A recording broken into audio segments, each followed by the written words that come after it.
Football.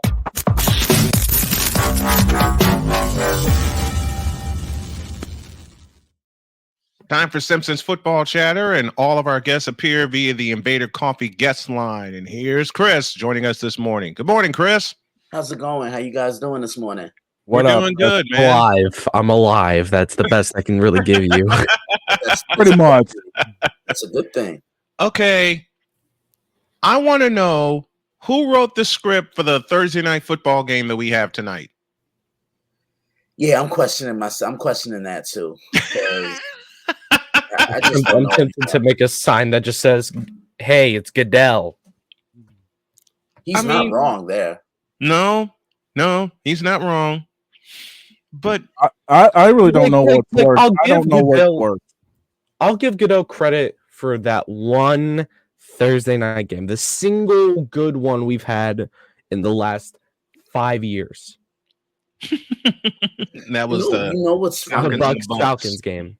You know what's funny? I was just telling somebody a couple of weeks ago, if I had to make a change with anything in the National Football League, it would be to push Thursday night football all the way back until Thanksgiving. So I have 3 games because the games mean a little bit more. And I think it would have more people's attention because the playoff brackets are slowly but surely forming up. I just think that would be more of an attention grabber, in my opinion.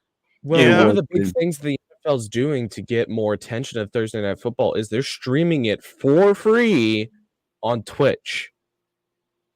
That will work too. I'm saying that will work too, but I don't know. I don't know what the NFL is doing with this Thursday night thing. I really don't. I mean, if anybody has a clue, a few years ago, there was a game that my wife, who is a Colts fan, couldn't stand. That was when the Colts played the Broncos in Denver.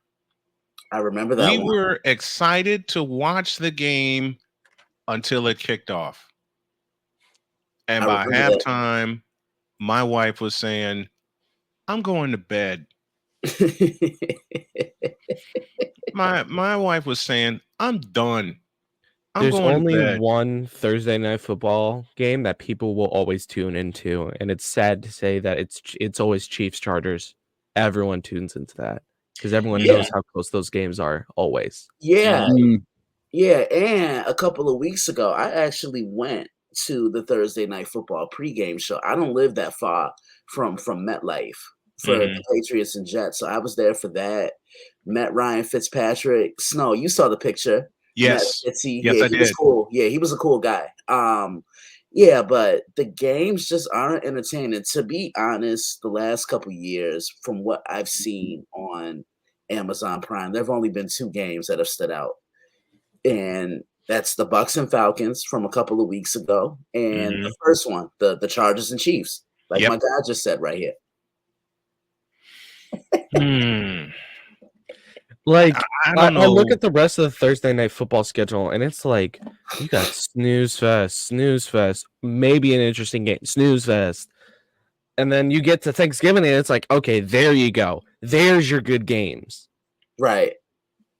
It's like you said, Chris. They should push Thursday night football to Thanksgiving and beyond that. Yeah, that's how it used to be. And then, but I'll even say this. Even when Fox had the Thursday night package, the games weren't bad. No, the games were actually fun to watch. Yeah, these on Amazon. And Amazon Prime paid $80 million for what?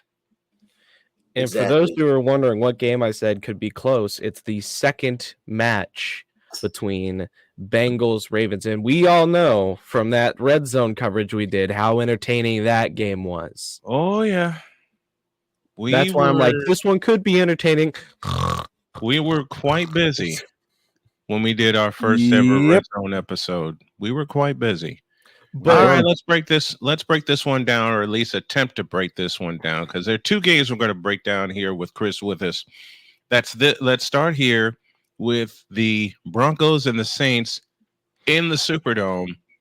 And how far have the Saints fallen? Yeah, I was never really sold on them.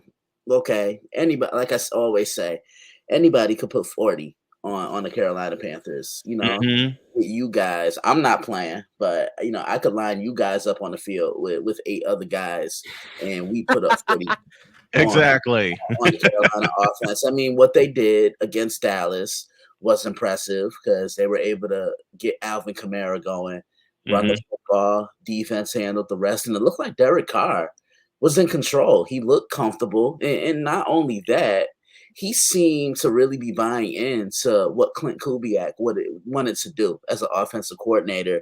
Right. Ever since then, the Eagles game, I think, broke them because ever since then, they have not been able to climb that ladder, nor have they been able to win any football games. They haven't won since they beat. And it doesn't really help. Derek Carr is still going to be out with that oblique injury either. Yeah, and that's the thing about Derek Carr. You never know what version of him you're going to get. One week he looks really good. Next week he looks mediocre and average at best. Then you look at Denver. Denver, they've played better than I think a lot of people expected. What opened my eyes with them was them coming to East Rutherford, coming to MetLife, and punching the Jets in the mouth, taking away the run, and doing something I wouldn't do a decade ago. That's put the game in the hands of Aaron Rodgers, and he couldn't do it, throwing a lot of different pressures and looks and a lot of exotic blitzes, and that's a Vance Joseph defense, making them earn every yard, making them work on every blade of grass. Sean Payton is back at the Superdome, and tonight is also Drew Brees night. He gets his number retired, if I'm not mistaken. Let's stay with the Jets. The Aaron Rodgers experiment, your thoughts so far? It's gone exactly how I thought it would because he doesn't move the needle for them. The Jets now are a team that need to rely heavily on the ground, on the running game. You get what I'm saying? Yes. Look at the 2 games that they've won this year. When they beat Tennessee, Rodgers threw the ball 26 times. No, 30 times. When they beat New England, he threw the ball 26 times. You notice anytime he goes above 30, they lose. That game I was just talking about with the Denver Broncos, he threw the ball 42 times. In London, he threw the ball 54 times, along with 3 interceptions. He's not the guy that can take a game over with his arm. And all I know is if I'm a defense now, I'm playing zone, and he's throwing over the numbers. Run the football. Yeah. I called that game on Monday night against Buffalo. You did. And anytime good things happen with the Jets offense, it was because they gave Breece Hall the ball. Devontae Adams doesn't move the needle for this football team. The only thing I will say is the only person that benefits from this is Garrett Wilson. And Garrett Wilson really hasn't benefited if you think about it. If you force Aaron to throw the ball away from his target, and that's been happening since week 1 when they went out to Santa Clara and they got socked in the mouth. Yeah. They forced Aaron Rodgers to beat them. Yeah. Yeah. And the problem is Aaron Rodgers doesn't have mobility anymore. No, he doesn't. Not that he really did in the first place, but the ankle injury that he's been fighting has been keeping him even more, one-dimensional. He looks all of 40 years old. And this is no disrespect to anybody who's 40 or older. I was about to say, I'm coming up on 38, man. Coming up on 40. I'm 38 now. I'm beyond 40. Look, no offense taken. Listen, Brian, you're still in your prime, okay? I already know I'm well past my prime, so don't even appreciate that. I appreciate that. But Aaron Rodgers is hurt, and the Jets won't say anything. Why? Yeah, I don't get it. The Jets are just a mess. They're a M-E-S-S, mess. Thank you for that. I'm just saying. It's the same thing that applies to the Brooklyn mess, i.e. the Brooklyn Nets, but that's a later conversation. There's a huge game on Sunday, and it ain't Sunday night football. It doesn't happen in the early window. It happens in the primetime window at 4:25 in Santa Clara. The Niners are going to get the test of their lives this year. They're in first place, and you pointed it out very astutely last week, that last week's game with Seattle, was a get-right game for San Francisco, although they still can do better in the red zone. They're going to have to do better in the red zone against the undefeated Chiefs. And secondly, Isaac Guerrero showed up out of nowhere. Mm-hmm. Yeah, he did. Like we all said, that's a huge win for the San Francisco 49ers. But again, they still have the issue of leaving so many points on the table. Gosh. And they can't do that against a team like the Kansas City Chiefs, because you're not going to beat Patrick Mahomes and company kicking field goals. Plain and simple. I look at this game, and I mean, these teams know each other very, very, very well. Kansas City, they necessarily haven't looked the greatest. However, I consider this their preseason. They don't care about this time of the year. They really don't. They don't. They really don't. So the way I look at it, just as long as they have the ball rolling in mid-November, going into December, January, and that final Sunday of the year, which is Super Bowl Sunday, that's all that's important. They'll be in will be in New Orleans. Look, dare I say, I've already put it in the book. I've already put it in the book, and my wife has signed off on it. They will be in New Orleans with no problem. If we do not make the Super Bowl, I'm blaming you. No, you're not. Yes, I am, because you're the one that's jinxing us right now. And right now, I'm not jinxing anybody. I just go off of what these two eyes are watching right now.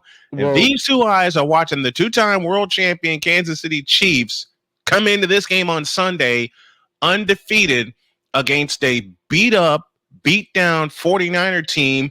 And the most surprising thing of all, and I said this to Jody when we were in pre-production, as much as has gone wrong for the 49ers, and I mentioned it after week 1, a horrifying trend is leaving points on the table. At least this week, miraculously, they still own the NFC West. Yeah, they do. Well, Brian, you also have to realize Justin Fields has thrown just as many touchdowns as Mahomes, has more yards than Mahomes, and has thrown less interceptions than Mahomes. Even has a better passing rating than Mahomes. But it's October. What did Chris just say a moment ago? November and beyond is the Chiefs' regular season. It doesn't matter when we have what did I say? Walmart Tyreek Hill at wide receiver 1.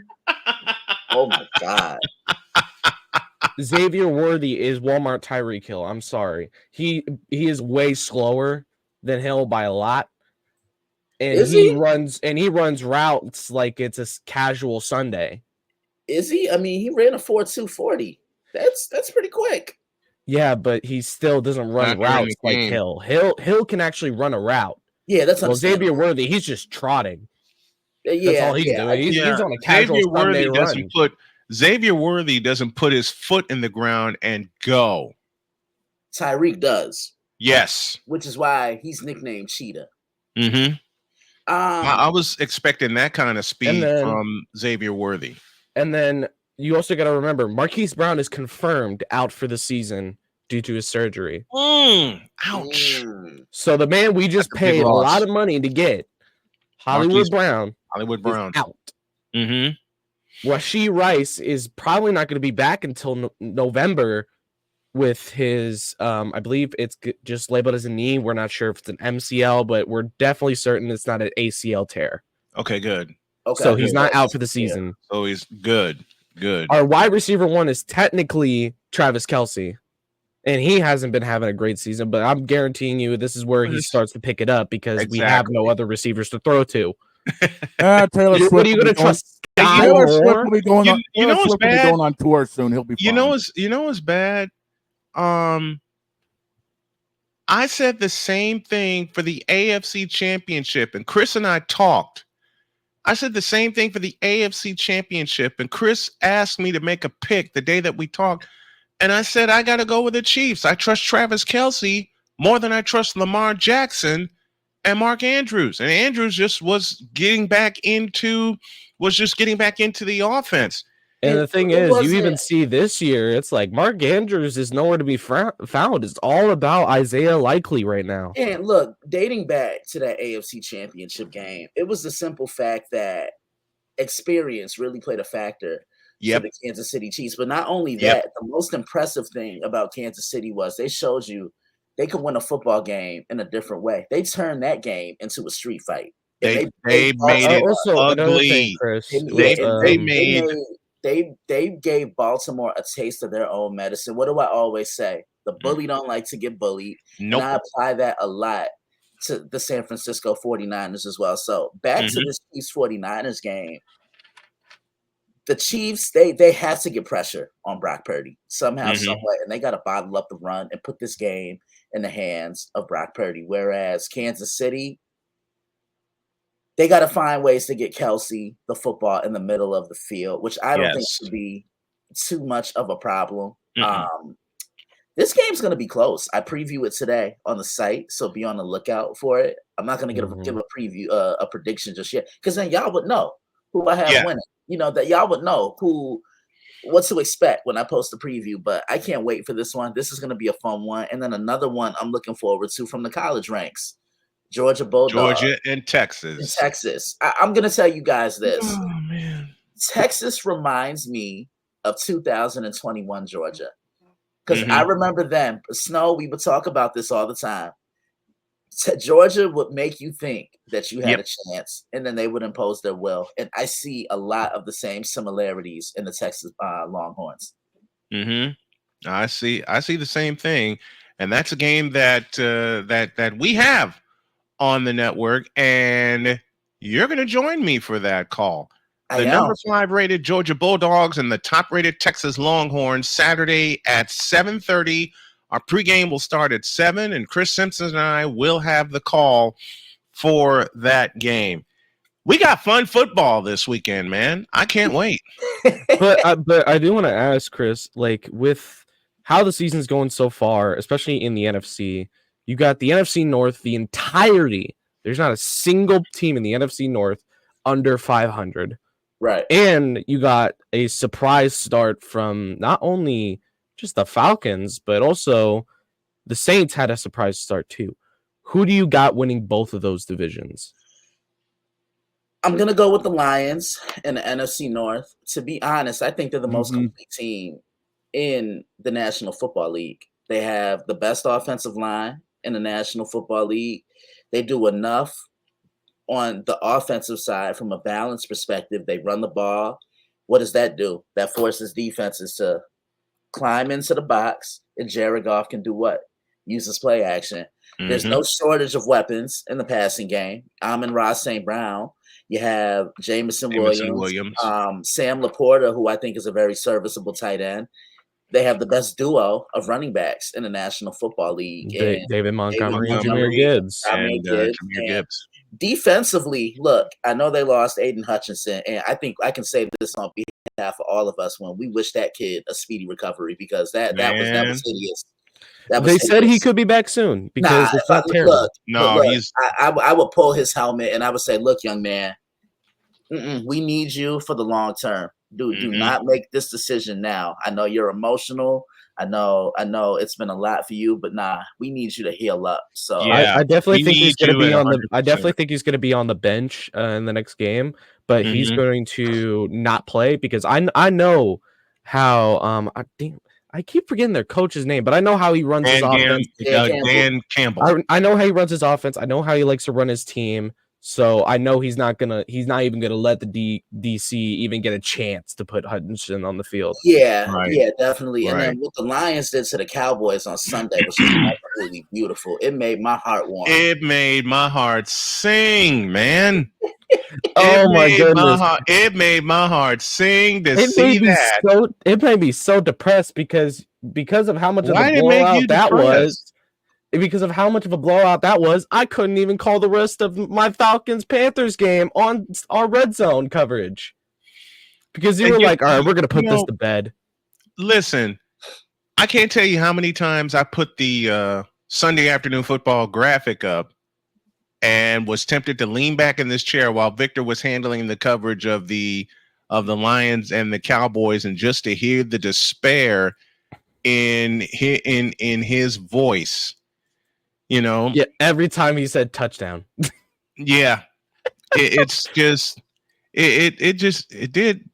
Let me be honest. It did my heart good. I know I'm gonna pay. I know I'm gonna pay for that. He's actively texting you right now. And yeah, he's probably is. To answer Victor's other question, who wins the NFC South? I'm gonna lean toward Tampa because I trust Baker Mayfield more than I do Kirk Cousins. It's not a knock on Kirk, but I trust Tampa's defense a little bit more, and I trust Tampa's running game a little bit more because it just seems like Atlanta never wants to feed Bijan Robinson the football. Why? Right. I have no idea. And not only that, I trust Mike Evans and Chris Godwin a lot more than I trust any of the other weapons on the Atlanta Falcons. I'm going to be honest, from what I've seen from the Falcons, it just seems like Bijan isn't able to get those explosive plays like Algier has been getting, which is why they're not really wanting to run the football much, is because he's not seeing too much out of Robinson. Even in practice, Robinson is not even at his full form right now. I hope that midseason he gets to that. But right now, Algier is the better running back, and that hurts to say. Yeah, you're not wrong. You're not wrong at all. The former BYU man, Yeah. All right. How about some predictions for tonight? Chris, we'll begin with you. Saints and Broncos in New Orleans. I like Denver. I think they're going to ugly it up. They'll have Bo Nix play ball control. This is a hostile environment he's going into. They're going to run the ball. They'll do it with defense. I don't trust the Saints right now. Denver wins a sloppy yet, I guess you could say, competitive football game. Yeah, I'm leaning. I'm leaning the same way. That laugh, man. I'm leaning the same way. It's going to be an ugly game. I will probably have my eyes more on baseball than this one, though I have a feeling there's a certain pretty lady that's going to try to convince me to do the Thursday night game and then laugh at me if I think about doing it. But she trusts my decisions, even though she doesn't like baseball. But I'm leaning toward Denver. Dog. Well, of course, the stat lines, ladies and gentlemen, brought to you by BetUS, where the games begin. Denver's a 1-point favorite. Over-under set at 37. I see that basically being the storyline. I got Denver winning this one close. Bo Nix doesn't exactly have to have a perfect game to be successful, but I don't trust New Orleans without Derek Carr under center. Give me Denver in a close one. Yeah. Droid, finish this off, brother. Do I have to? Yes. Yes, Bugs Bunny, you have to. Yes, you do. I mean, you got a New Orleans Saints team without Rashid Shaheed, without Derek Carr, and without Chris Olave on your offense. You I don't think he needs to say anymore. Yeah, and then you also have Will Harris gone on your defensive side, plus linebacker Pete Werner. Kalen Saunders is also questionable. You have so much. You have a Saints team that is hurting. They are hurting more than the 49ers. And you know, just because the Broncos are without Josh Reynolds doesn't mean much, because they got Cortland Sutton, 277 yards, 2 tutties, and 21 receptions so far this year. I trust Cortland Sutton, Bo Nix more than I trust Spencer Rattler and whoever wide receiver is going to be out there for him. Give me Denver, but I'm not going to take the points. I don't care about the points. I'm just picking Denver. So we're all unanimous here. Chris Simpson joins us as he does every Thursday with Simpson's Football Chatter. And don't forget, this Saturday, Mr. Simpson will join me for this Donnybrook in Austin, Texas, the 5th-rated Georgia Bulldogs and the top-rated Texas Longhorns. Kickoff is at 7:30. I'll have the play-by-play. Chris will have the analysis. We'll start at 7 with the pregame show. Always a pleasure, my brother. We love you. We thank you very much. And I will talk to you on Saturday. Can't wait. Love you guys too. Have a great rest of the show. And always, thank you for having me.